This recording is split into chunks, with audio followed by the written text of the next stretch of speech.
تو یہ کہتے ہیں جی حضرت ابو سفیان، بھئی ہم مسلمان سمجھتے ہیں، لیکن مسلم شریف کھولو، حضرت ابو سفیان کا چیپٹر کھول لو، ایک ہی روایت ہے اس کے اندر کہ حضرت ابو سفیان آ کے نبی اسلام کو کہتے ہیں فتح مکہ کے موقع پر، چونکہ اسلام قبول کر لیا، سورہ توبہ میں آیا تھا کہ 4 مہینے کا ٹائم ہے، یا اسلام قبول کرو یا جزیرہ نما عرب چھوڑ جاؤ ورنہ قتل کیے جاؤ گے، عذاب استحصال آئے گا۔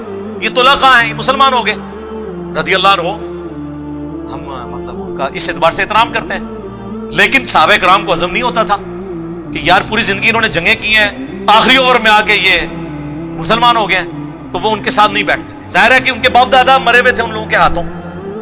تو حضرت ابو سفیان نے کہا یا رسول اللہ آپ نا مجھے کسی جنگ میں اپنے ساتھ لے جائیں تاکہ باقی مسلمان مجھ سے محبت کریں، پہلے میں آپ کے خلاف لڑتا تھا، اب آپ کے حق میں لڑوں۔ یہ انہوں نے ریکویسٹ کی اور نبی اسلام لے بھی گئے غزوہ حنین کے موقع پر، لیکن پھر مصیبت بن جائے گی، بخاری مسلم میں موجود ہے، نبی صلی اللہ علیہ وآلہ وسلم نے حضرت ابو سفیان کو 100 اونٹ گفٹ کر دیے۔ سر آج 100 اونٹ جو ہے نا 3-4 کروڑ روپے سے کم نہیں بنتا۔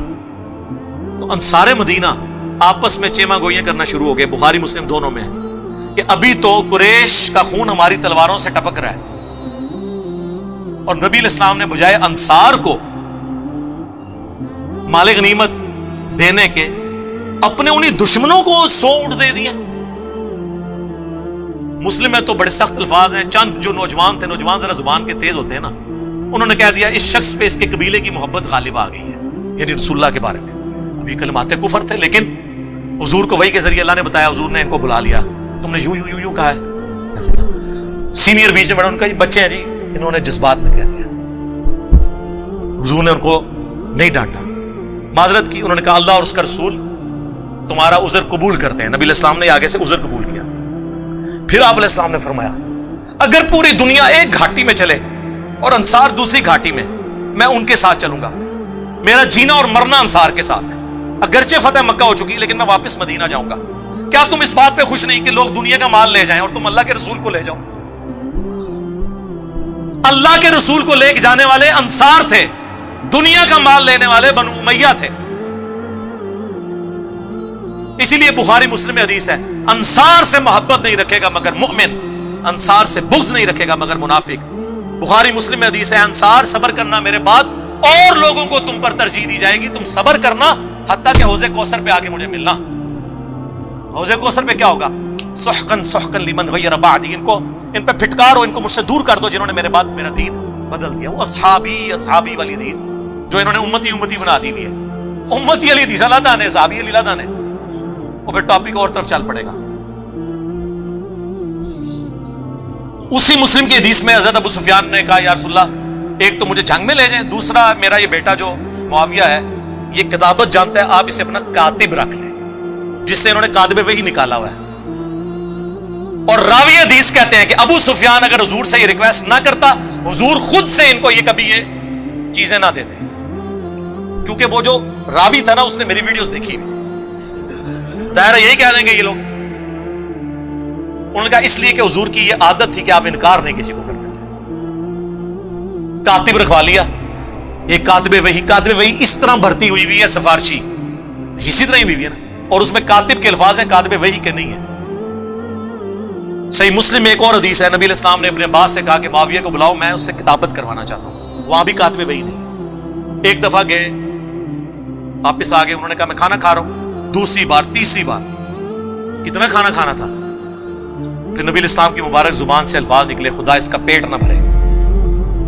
بس یہ زبان سے نکلنے والی بات، وہ کہتے ہیں یہ مسلم شریف میں حدیث ہے کہ اگر میں کسی کو بددعا دوں تو اللہ اس کو دعا بنا دینا۔ سر ایسی کوئی حدیث نہیں ہے، اس کے ساتھ الفاظ ہیں اگر اس بددعا کا اہل نہ ہو تو دعا بنا دینا، اگر اہل ہے تو وہ بددعا ہی بنے گی۔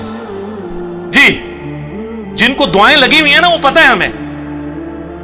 بخاری مسلم حدیث ہے، انس ابن مالک کہتے ہیں مجھے حضور نے کثرت اولاد کی دعا دی تھی، میں 100 سے زیادہ پوتے پڑ پوتے اپنے ہاتھوں سے دفنا چکا ہوں، اتنی میری اولاد ہوئی ہے۔ 120 سال کی عمر میں آلموسٹ فوت ہوئے ہیں وہ، اس زمانے میں تو 15-20 سال کی عمر میں شادی ہو جاتی تھی۔ تو جن کو اولادیں ملی ہوئی ہیں نا وہ دعاؤں کا اثر بخاری مسلم میں موجود ہے۔ ادھر آپ دیکھ لیں، آپ کتاب الاوائل اٹھا لیں ابن ابی عاصم کی، اس میں انہوں نے لکھا ہے کہ پہلا شخص، بلکہ مصنف ابن ابی شیبہ میں موجود ہے، پہلا شخص اس امت میں جنہوں نے بیٹھ کے خطبہ شروع کیا وہ حضرت معاویہ رضی اللہ تعالیٰ عنہ تھے، کیونکہ ان کا پیٹ بہت بڑھ گیا ہوا تھا دعا کی وجہ سے. میں تو دعا ہی کہوں گا نا، میں بدعا تو نہیں کہہ سکتا. پھر دلائل النبوہ امام بیہقی کی وہ کتاب ہے جس میں 3,500 حدیثیں یہ ہیں کہ نبی علیہ السلام کی پروفیسیز اور مستقبل کی خبریں صحیح ثابت ہوئی ہیں. عمار کو باغی جماعت قتل کرے گی، یہ حدیث بھی وہ لے کے آئے، اور بھی کئی حدیثیں. اور وہ یہ حدیث بھی لے کے آئے کہ ابن عباس والی جو حضور نے بھیجا تھا، بلاؤ اس کو، میں نے اس سے کتابت کروانی ہے. چوتھی دفعہ آپ نے فرمایا خدا اس کا پیٹ نہ بھرے، اور اس کے آگے لکھا ہے کانا یکتب الوحی، وہ وہی لکھا کرتے تھے. یہ واحد جگہ ہے دلائل النبوہ جہاں وحی کے الفاظ ہیں، باقی ہر جگہ کاتب کے ہیں، خطوط لکھنے والا. اور یہ بس اتنا ٹکڑا اٹھاتے ہیں کانا یکتب الوحی، آگے لکھا ہے وہ حدیث کا راوی کہتا ہے کہ حضور کی یہ پیش گوئی پھر پوری ہوئی اور پوری زندگی حضرت معاویہ کا پیٹ نہیں بھر سکا. یہ سال لکھا ہوا ہے کانا یکتب الوحی کے. اور دوسرا میں ان سے معصومانہ سوال کرتا ہوں، دلائل النبوہ میں حضور کی پیش گوئیاں ہیں جو مستقبل میں پوری ہونے والی ہیں، اس حدیث میں کون سی پیش گوئی تھی جو پوری ہوئی ہے؟ یہ حدیث اس کتاب میں کیا کر رہی ہے کہ خدا اس کا پیٹ نہ بھرے؟ جب تک کہ پیٹ نہ بھرا جائے تو یہ پیش گوئی پوری. اور وہ ساز راوی نے کہہ دیا. اب جب یہ ہم باتیں بتاتے ہیں، یہ کہتے ہیں یہ بولتا ہے، یہ میں بول رہا ہوں. امام بیہقی کو رافضی، امام مسلم کو کہو، امام بخاری کو کہو. امام مسلم نے تو مسلم کے مقدمے میں لکھا ہے میں عوام الناس کے لیے حدیثیں لکھ رہا ہوں، اور یہ حدیثیں ہی مسلم میں ہیں. ہم سب و شتم کی بات کرتے ہیں تو وہ مسلم میں ہے. 6229 بخاری میں کچھ حصہ ہے اس کا کہ بنو مروان کہا کرتے تھے، ممبروں پہ بلا کے لوگوں کو، صحابہ کرام کو مجبور کرتے تھے کہ حضرت علی پہ لعنت کرو. الفاظ ہے لعن اللہ ابت تراب، نعوذ باللہ.